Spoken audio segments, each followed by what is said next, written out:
The DEFCON track was central to the Cold War, and so it is appropriately central in the board game Twilight Struggle.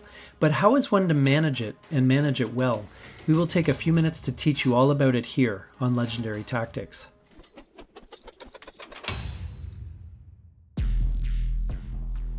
The DEFCON track is a game mechanism that feels pretty unique to the game Twilight Struggle. Causing World War III, losing the game suddenly and at any moment reflects the high stakes that were omnipresent during the Cold War. So how does the track work? Basically, it functions both as a way to raise the stakes of the gameplay and as a way to limit coups and where they can be performed. DEFCON, which is short for Defense Condition, is measured from 5, which is peaceful, and 1, which indicates the beginning of World War III and the end of the world. It drops to a lower level when a coup is performed in a battleground country, which are the countries viewed as being the most crucial to the Cold War, regardless of the result. DEFCON is not affected by a coup performed in a non-battleground country, as those were not seen as historically impactful. If the track sits at DEFCON 5, coups are possible anywhere. At DEFCON 4, it is no longer possible to conduct a coup operation in Europe. At DEFCON 3, it is no longer possible to coup anywhere in Asia as well. And at DEFCON 2, coups are not permitted in any countries of Europe, Asia, or the Middle East. And technically at DEFCON 2, coups aren't permitted in any battleground country anywhere in the world, as that would lower the DEFCON to 1, which ends the game. This highlights a key concept in Twilight Struggle. If DEFCON is lowered to 1, it results in an instant loss for the phasing player, that is, the player whose turn it is currently. This means that if a player, when it is their turn to play a card, coups a battleground country or plays an event that lowers DEFCON to 1, they lose the game automatically. More subtly, it also means that there are some cards that are known as DEFCON suicide cards, which allow the non-phasing player to cause the DEFCON to drop to 1. In this case, and this is something that is hard for new players to grok, it is the player whose turn it is that loses, not the non-phasing player who did the deed of lowering DEFCON to 1. So what are the DEFCON suicide cards you need to be aware of? Well, here they are, in a few different categories. First, there are events that degrade DEFCON directly, and as such are completely unplayable at DEFCON 2. For the USSR, there is We Will Bury You. For the US, there is Duck and Cover, and Soviets Shoot Down KAL-007. Then there are other events that give your opponents ops on your turn, which can be utilized to coup an available battleground country and degrade the DEFCON to 1, thereby costing you the game. Don't get surprised by these and make sure you know how this rule works. Also understand that these cards can be safe to play if there are no battleground country coups available, either through DEFCON region restrictions or by not having any influence in a battleground country in Central or South America or in Africa. For the USSR, the dangerous events here are CIA created, grain sales to Soviets, and Tear Down This Wall. Please note that Tear Down This Wall allows a coup in Europe in spite of DEFCON restrictions that normally apply. For the US, the only one they have to worry about in this category is Lone Gunman.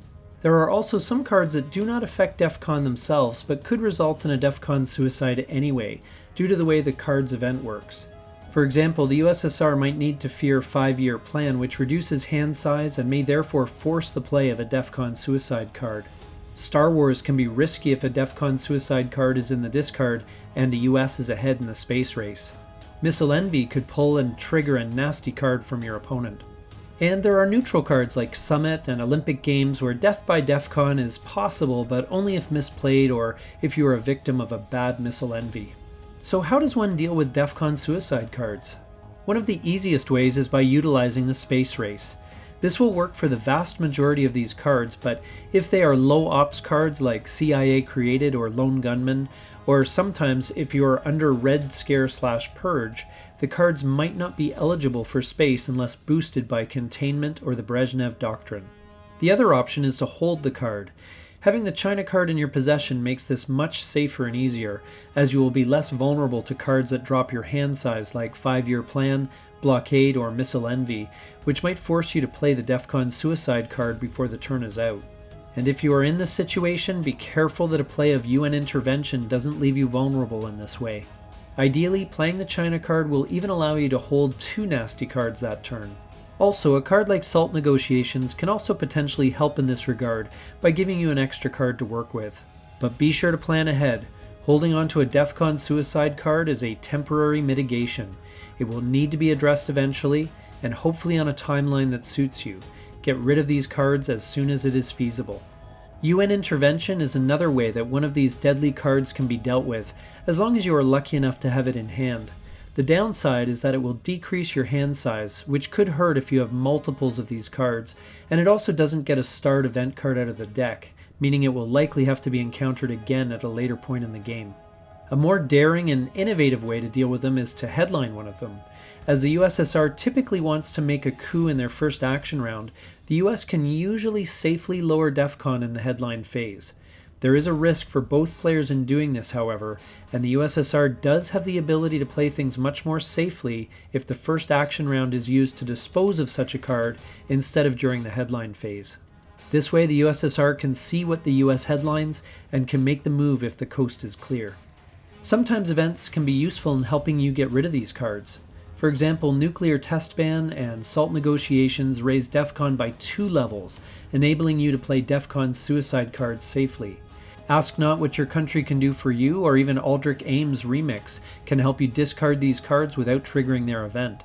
And cards like Nuclear Subs or Cuban Missile Crisis, if it can't be cancelled right away, can help prevent your opponent from dropping DEFCON with any ops given to them when they are not the phasing player. And, as mentioned earlier, Brezhnev Doctrine or Containment can make an otherwise unspaceable card spaceable. This tactic is usually utilized to get rid of CIA created or lone gunmen, at least for the moment. If you sense your opponent may be vulnerable to DEFCON suicide, there are some things that you can do. For example, hold on to the China card as much as you can through the game, or use one of your events to steal it when the opportunity arises. This will put some pressure on your opponent because the space race will be their only way to deal with those events if in hand. You can add more pressure if you play cards like 5-Year Plan and Terrorism for their events, which further lowers their hand size. The timing of this can be game-changing. For example, as the US player, if it is turn 3 and CIA created has not come out yet, you know that the USSR has it in hand. So playing a card like 5-Year Plan at that juncture can potentially help you to win the game and go home early. As well, the US should stay ahead of the USSR in the space race to make sure that the Star Wars event is playable and potentially game-winning. And consider playing cards like Ask Not What Your Country Can Do For You, Brezhnev Doctrine, and Containment to the space race instead of late in the turn as is normally the case. You might be closing an otherwise easy escape hatch on them, forcing your opponent into some tough decisions in the last action round or to lose the game. You'll generally find that DEFCON will remain at 2 most of the time most games. While this seems precarious, this is done on purpose by both players. Doing so makes your opponent's DEFCON suicide cards unplayable, giving them more to mitigate, but more generally it is used to protect otherwise vulnerable countries in Europe, Asia, or the Middle East from being couped. Also, with DEFCON at 2, coups will not be possible in any battleground country, regardless of the region, so it will be safe for the moment to place influence in those countries with operations points. So in general, DEFCON 2 is where both sides want things to be, as strange as that sounds. And because battleground countries are so important in the game, coups will naturally drive DEFCON down to 2 anyway. The USSR will typically do this with their first action round of the turn, as it is to their advantage to do a coup in a battleground country right off the bat. Usually there will be little short windows that game circumstances create where a coup in an otherwise protected region or battleground country will be possible. These windows are going to be important to utilize to break an opponent's position that is otherwise safe due to DEFCON restrictions. This is why many people consider a card like ABM Treaty to be one of the best cards in the game. Nuclear Test Ban and SALT Negotiations are cards that can be used to raise DEFCON if you feel it is needed. But always remember that raising DEFCON is a double-edged sword and can give your opponent the opportunity to coup one of your otherwise safe battleground countries. Always count out the coup order, assuming your opponent will respond with a battleground coup followed by one of your own. This is why setting DEFCON to 5 usually hands your opponent too much momentum, where you only get 1 battleground country coup and your opponent gets 2, including potentially 1 in Europe. A great time to raise DEFCON is when your opponent is mired in a quagmire or bear trap, which allows you to take advantage of their helpless situation. How I Learned to Stop Worrying is another card that allows players to manipulate DEFCON. It is unique in that it allows players to set the DEFCON at any level. However, setting it to 1 is definitely not recommended. It can be useful in opening up the board or closing it shut, while giving you a bunch of military operations, which can perhaps add some victory points to your total at the end of the turn. The DEFCON track has a lot of subtlety to it, and I hope this guide gave you some insight on how to use it to your advantage. As always, please take a moment to like, comment, and subscribe down below, and we will see you here next time on Legendary Tactics.